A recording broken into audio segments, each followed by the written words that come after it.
어느덧 고린도전서의 마무리가 되었습니다. 고린도전서는 처음부터 끝까지 바울이 직접 쓴 편지가 아니었습니다. 당시 사회에서는 이런 장문의 편지를 보통 대필서기가 받아 적었던 것이죠. 바울도 그렇게 이 긴 편지를 서술해 쓸 것입니다. 그런데 21절 말씀에서 바울이 갑자기 말합니다. 나 바울은 친필로 너희에게 문안하노니. 다른 사람이 쓰던 손을 떠나서 바울 자신이 편지의 마지막 부분, 자신이 직접 펜으로 편지를 마무리하고 있습니다. 편지를 거의 다 써놓고 왜 굳이 마지막에 자기 손으로 한 번 더 쓰는 것일까요? 이미 할 말은 충분히 다 했는데 무엇이 그렇게 중요해서 직접 펜을 들여야만 했을까요? 오늘 본문 말씀 13절부터 24절까지의 말씀에는 이 바울의 마지막 펜 끝에 응축되어 있는 하나님의 말씀이 있습니다. 오늘 우리는 그 마지막 펜이 그려낸 이 신앙의 이 걸음을 따라 올라가기를 소망합니다. 13절 말씀입니다. 깨어 믿음에 굳게 서서 남자답게 강건하라. 이 본문 말씀을 헬라어 원어로 좀 깊이 살펴보면요. 이 명령에는, 이 13절에는 4개의 짧고 단호한 명령형의 단어가 4가지가 나옵니다. 직역하면 이렇게 번역하는 것이 더 원어적인 표현입니다. 너희는 깨어 있으라. 두 번째로 믿음 안에서 굳게 서라. 세 번째로 성숙한 용기를 보이라. 네 번째로 강건하게 되라라는 4가지의 명령입니다. 먼저 너희는 깨어 있으라. 단순히 잠들지 않는다는 상태가 아니라 이 예수님을 맞이하는 이 종말론적 긴장 안에서 지속적으로 우리가 주의를 기울여야 되는 태도를 말합니다. 신약에서 깨어있으라 라는 말은요, 주님의 재림을 기다리는 파수꾼의 자세에서 묘사되는 동사입니다. 그러니까요, 파수꾼은요, 언제 전쟁이 터질지 모르기 때문에 늘 깨어있어야 되는 것이죠. 두 번째로는요, 믿음에 굳게 서라 라는 말입니다. 이 동사는요, 우리가 앞서 15장, 고린도서 15장에서 살펴봤던 것처럼 이 선포된 이 부활의 복음과 직결되는 단어입니다. 15장 58절에서 그러므로 견실하며 흔들리지 말고 항상 주의 일에 더욱 힘쓰는 자들이 되라. 그러니까 이 부활의 신앙 안에서 흔들리지 말고 굳건히 서 있어야 된다라는 거죠. 그리고 굳건히 서 있어야 될 우리의 삶은요, 바로 오늘 하루 우리가 하나님께서 주어진 우리 삶 속에서 굳건히 서야 되는 하루입니다.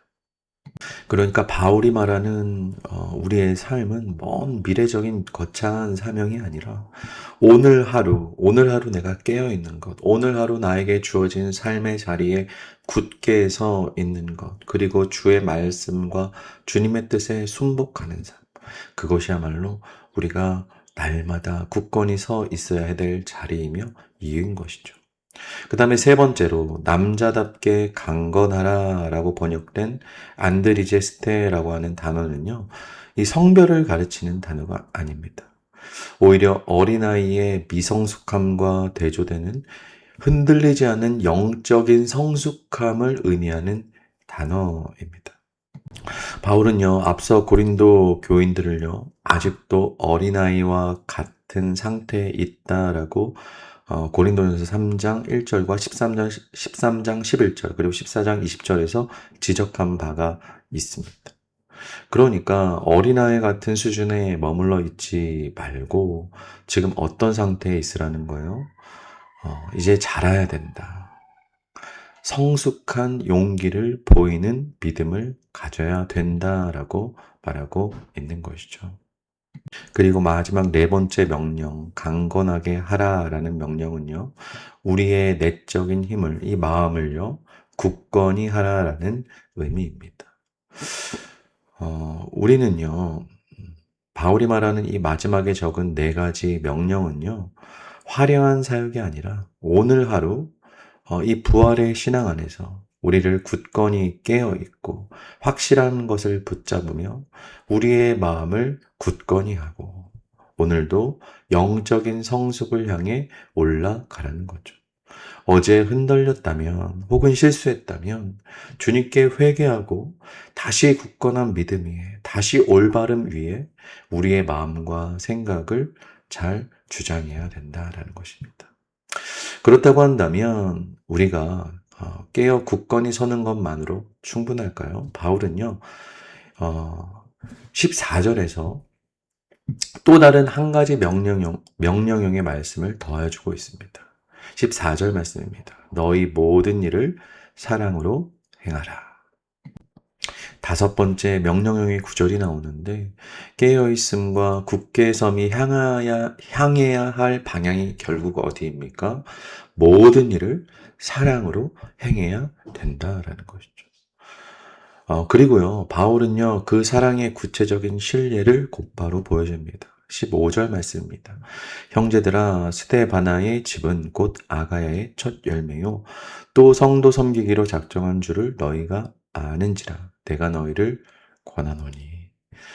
스데바나의 집은요, 아가야 지방에서 가장 먼저 그리스도인이 된 사람들입니다. 그리고요, 이들은요, 교회를, 그리고 성도님들을 섬기기로 작정한 사람들인 것이죠. 17절 말씀을 보면요. 바울을 찾아온 사람들의 목록이 나오는데요. 스데바냐와 브드나도와 아가이고가 바울을 찾아왔고 그들이 너희의 부족한 것을 보충하여 주었다라고 말합니다. 이 세 사람이 찾아와서 안부만 전한 것이 아니라 고린도 교회가 바울에게 직접 보내지 못했던 마음과 도움을 이 세 사람의 헌신을 통해 바울이 채워졌다라는 것이죠. 이들은요, 바울이 있는 이 에베소까지 오는 시간 혹은 거리, 헌신, 비용을 들여서 지금 에베소에 있는 바울에게 찾아왔던 것이죠. 그들이 바울을 이렇게 찾아올 수 있었던 그 마음, 그리고 이들이 바울에게 주었던 이 도움들이요, 부족한 것을 충분하게 보충해 줄 정도로 바울에게는 너무나 감사하고 기쁜 일이었을 것입니다. 그런데 바울이 뭐라고 말합니까? 16절에서 그런 사람들, 즉 성도님들을 돕기로 작정한 사람들, 또 누군가의 마음을 시원해 주기 위해서 헌신하는 사람들, 물질과 재정과 시간을 쓰는 사람들, 이런 사람들에게 순종하라라고 말을 하고 있습니다. 자기 자신을 내어주는 헌신 앞에서 교회는요, 마땅히 그런 분들을 존중하고 잘해줘야 된다라는 의미인 것이죠. 사실 이것이 사랑의 실체입니다. 우리의 사랑은요, 어떻게 보면 시작은 감정으로 시작할 수 있지만 결국 그 감정의 끝은 어디로 도달해야 됩니까? 누군가의 부족함을 보충해 줄 수 있는 그런 구체적인 행동으로 우리의 사랑이 증명된다라는 거예요. 그리고 그 행동에는요, 언제나 우리의 손에, 우리의 수고가 반드시 따르게 됩니다. 그것은 시간의 수고요, 물질의 수고요, 노력의 수고며 헌신의 수고인 것이죠. 사랑하는 성도님들, 우리 교회 안에도요, 스데바나의 집과 같은 분들이 계십니다. 누군가의 부족함을 묵묵히 채워주는 손길, 드러나지 않아도 마음을 시원하게 해주는 섬김, 시간을 드리고 물질을 드리고 헌신을 드리는 손길들이 있습니다. 교회는요, 그런 분들의 수고를 알아들어야 됩니다. 그리고요, 저희들도요, 그런 것을 당연하게 여기면 안 됩니다. 또 동시에요, 나도 누군가의 부족함을 보충해주는 자리에 있는가를 살펴보아야 됩니다. 이렇게 서로가 서로를 세우며 살아가주는 발걸음이요, 아름다운 발걸음인 것이죠. 그렇다면 우리의 이런 발걸음들은요, 결국 어디를 향해 가고 있는 것일까요? 19절과 20절 말씀입니다. 아시아의 교회들이 너희에게 문안하고 알골라와 브리스가와 그 집에 있는 교회가 주 안에서 너희에게 간절히 문안하고 모든 형제도 너희에게 문안하니 너희는 거룩하게 입맞춤으로 서로 문안하라. 19절, 20절에서는 아시아의 교회들과 아굴라, 브리스가의 문안이 이어집니다. 서로 지금 다른 도시에 있는 교회들이요. 서로가 서로를 문안하는 거죠. 여기서 거룩한 입맞춤이라는 단어가 등장하는데요. 고대 사회에서 이 입맞춤이라는 것은 서로에 대한 친족들 간의 예의를 갖춘 인사법이었습니다. 오늘날의 입맞춤은 좀 우리 문화에선 굉장히 어색하죠. 21절 말씀에 바울이요, 이제 마지막으로 직접 펜을 듭니다. 그 손길은 단순한 서명이 아니라 자신이 전한 복음이 거짓이 아니라 실제적인 증거이고 꼭 사도 자신의 임재였습니다. 그리고 이 편지가 바울 자신이 직접 쓴 편지라는 것을 직접 자신이 서명을 함으로써 증명을 하는 것이죠. 그러면서 바울은요, 22절에서 가장 엄중한 말을 적습니다. 만일 누구든지 주를 사랑하지 아니하면 저주를 받을지어다. 우리 주여 오시옵소서.